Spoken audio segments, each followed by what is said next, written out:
আসসালামু আলাইকুম। অনেকদিন পর আপনাদের মাঝে আসলাম।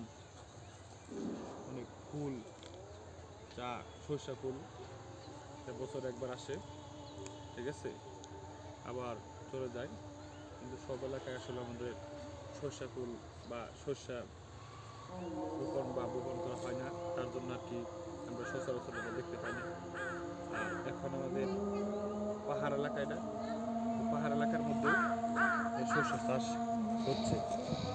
অনেক দূর দূরান্ত থেকে অনেক লোকজন আসছে, ঠিক আছে, এই একমাত্র এই ছবি তোলার জন্য, এই সৌন্দর্য দেখার জন্য।